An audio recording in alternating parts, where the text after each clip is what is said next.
हमेशा ध्यान रखो, इस शरीर के असली मालिक तो पितृ हैं, जिनके खून से हम बने पले बढ़े। उनका कर्जा भी चुकाने का अवसर हम सबको परंपरा के रूप में मिला हुआ है। लेकिन बहुत दुख की बात है कि परंपराएं सिर्फ परंपराएं बन के रह गई हैं, असल में फलित होते हुए नहीं दिखती। तो परंपराओं पर से तो होता ही होता है विश्वास कम, स्वयं पर विश्वास कम होता है और अपने ईश्वर के ऊपर विश्वास कम होने लगता है।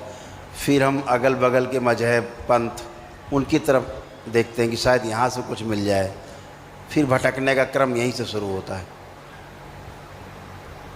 तमाम दरगाहों में, मज़ारों में, तमाम जगह जा जा करके झाड़ फूक, टोना टुटका सभी करने की कोशिश की आप लोगों ने, उससे फल कोई मिलता नहीं, कर्म भोग और बढ़ जाते हैं। कुछ लोग बलि प्रथा से जुड़ जाते हैं, बलि दिला देते हैं निरीह जानवरों की, पशुओं की, पक्षियों की। उससे क्या मिलता आपको?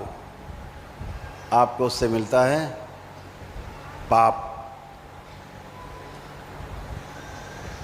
और माँ का श्राप।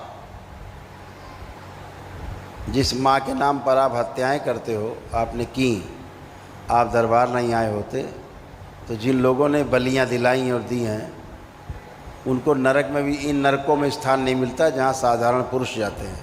उनके लिए स्पेशल अलग से नरक बने हुए हैं जहाँ पर इन कर्म भोग को काटने के लिए दंडित किया जाता है। धर्म के नाम पर हिंसा, यज्ञ के नाम पर हिंसा, हम जिंदा रहें इसलिए दूसरों को मारना, हम अच्छे हो जाएं इसलिए दूसरों की हत्या करना, और उनकी हत्या करना जो निरीह हैं, बेजुबान हैं। आप उनकी भाषा नहीं समझ सकते, वो आपकी भाषा नहीं समझ सकते, लेकिन आपके द्वारा किए जा रहे कुकर्मों को वो जान जाते हैं कि आज हमारी बलि चढ़ने वाली। इसलिए बलि चढ़ने वाला पशु शांत हो जाता है, बलि के पहले समझ लेता है कि आज हत्या है, जान जाता है। उस बेजुबान जानवर को इतनी शक्ति दे रखी ईश्वर ने, अपनी मृत्यु के पहले जान जाता है। अपने यमराज को देख करके, जो मनुष्य रूप में यमराज खड़ा है, वो जान जाता है कि आज हमारी मृत्यु तय है।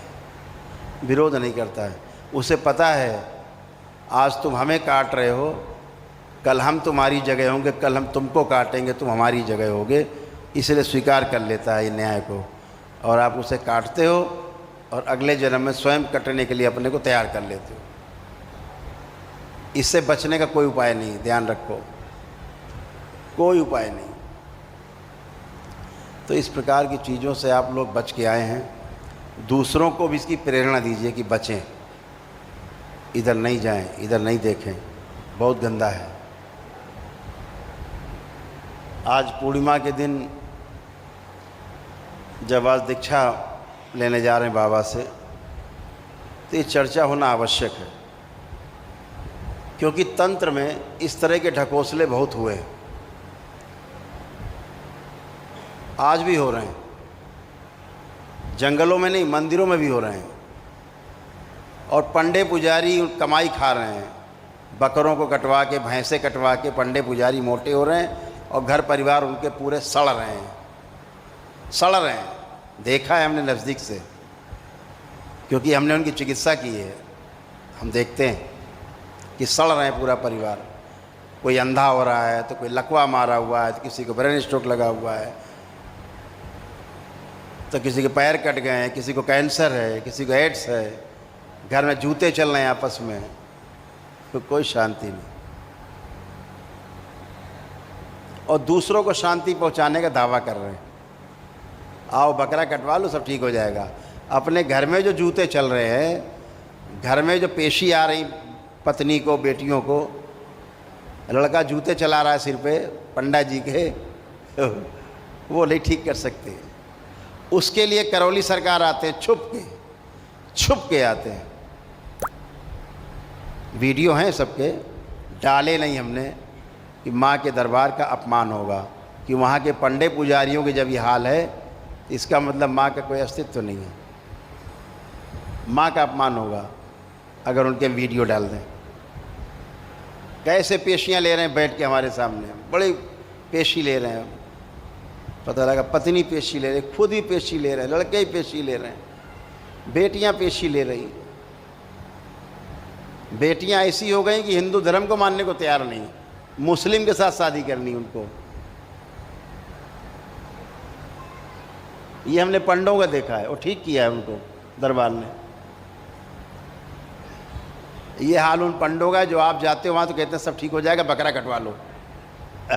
वो तो रोज ही कटवा रहे बकरा, वो नहीं ठीक हो रहे, नरक में जा रहे हैं, नरक में, घोर नरक में,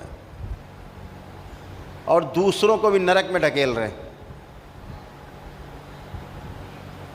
हम किसी के मांस मदिरा खाने का विरोध नहीं करते। दरबार आता है, वो कहता है हमें मांस मदिरा छोड़ना है, दरबार छुड़वा देता है क्षण में। लेकिन मंदिर में होने वाली हिंसा, यज्ञ के नाम पर, धर्म के नाम पर होने वाली हिंसा, एकदम दरबार को स्वीकार नहीं। दरबार आज विरोध कर रहा है और सदैव इसका तब तक विरोध करता रहेगा जब तक माँ कामाख्या के दरबार में बलि प्रथा बंद नहीं हो जाएगी, तब तक विरोध करेंगे।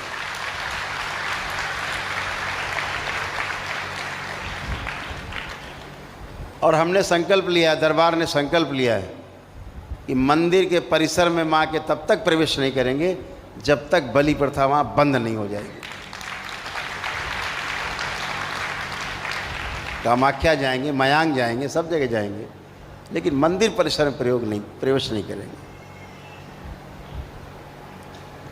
तो हमें इन सब चीज़ों से बचना। तंत्र में इन चीज़ों की कोई आवश्यकता नहीं। तंत्र इसलिए नहीं कि उसको मार दो, इसको काट दो, उसका बुरा कर दो, उसका टेढ़ा मेढ़ा कर दो, ये तंत्र नहीं है, ये टोटके हैं। टोटके में और तंत्र में बड़ा अंतर है। तंत्र का अर्थ होता है व्यवस्था, यानी जहाँ व्यवस्था दिखाई पड़े उसे तंत्र कहते हैं। एक ऐसा पवित्र शब्द है तंत्र जिसके साथ जुड़ जाता है, वहाँ व्यवस्था दिखाई देती है कि यहाँ कोई व्यवस्था है। जैसे लोकतंत्र एक व्यवस्था है, राजतंत्र एक व्यवस्था है, स्वतंत्र होना एक व्यवस्था है। जहाँ तंत्र जुड़ जाता है एक व्यवस्था दिखाई देने लगती। जहाँ अव्यवस्था है वो टुटका है, वो जादू टोना है। जादू टोना तंत्र नहीं है, ध्यान रखिएगा। आप जो बीमार होकर के गली गली भटके हैं वो जादू टोना की वजह से भटके हैं, तंत्र की वजह से नहीं। तंत्र की वजह से तो आप और आपका परिवार अच्छा हुआ है, तब आप बाबा के दरबार में उपस्थित होकर के और भक्त से शिष्य बनने जा रहे हैं।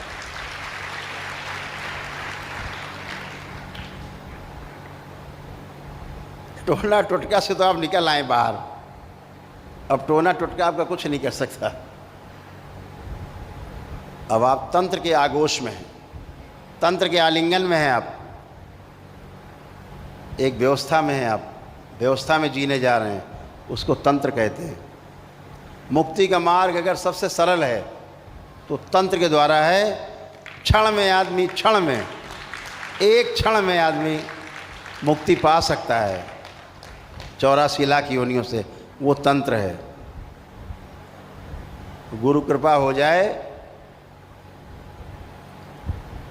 जो अपने प्यारे बाबा जी बैठे हैं पूर्ण गुरु के रूप में, आपको क्षण में मुक्ति दे सकते हैं। वो शक्ति आपके दरबार की।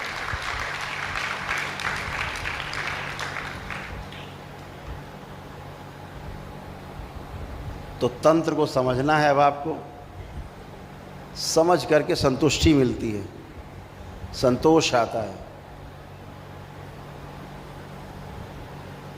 आनंद आता है। और आनंद जो है अल्टीमेट, जिसकी ये सबको खोज है, सबको खोज रहा है आनंद को। और आनंद है कि साथ ही साथ है, लेकिन आनंद की खोज जारी है। आनंद को खोजा नहीं जा सकता, एक बात ध्यान रखना, क्योंकि वो तो खोया ही नहीं है। खोजोगे कहाँ?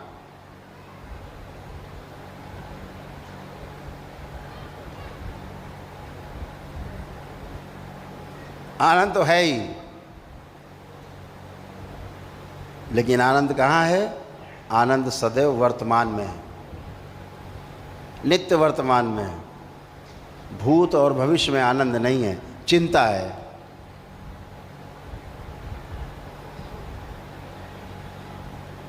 पीड़ा है। भूतकाल में सोचोगे तो पीड़ा मिलेगी, भविष्य में सोचोगे तो चिंता मिलेगी, और वर्तमान में रहोगे तो आनंद मिलता है। वर्तमान में ही आनंद मिलता है, हमेशा ध्यान रखो।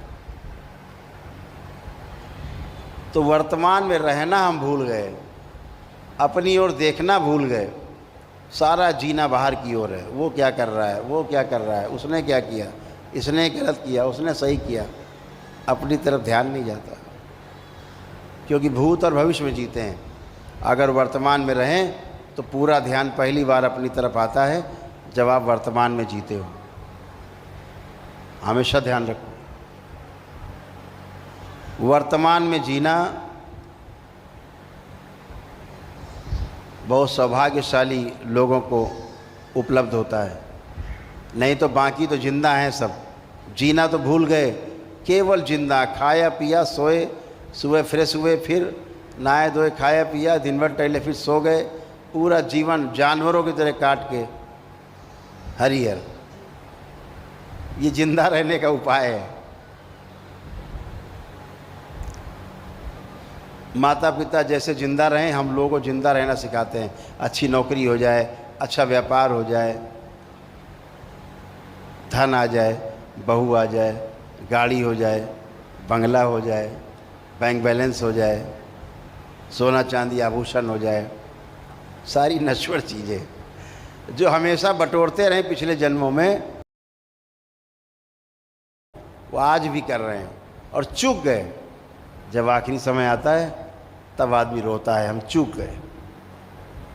अब चूक गए तो चूक गए।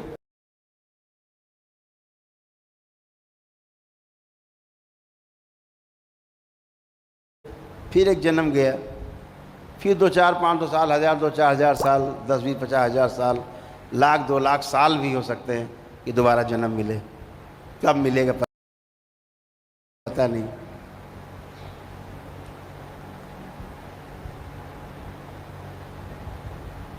तो दरबार ने इसलिए आपको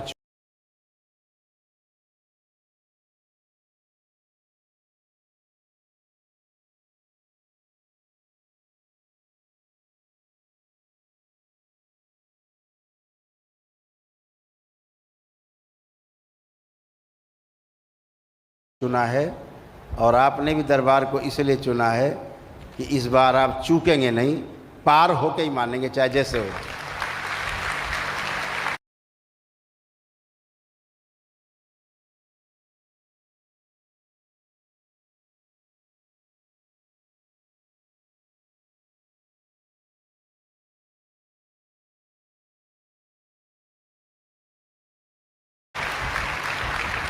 पार होना है, आर पार।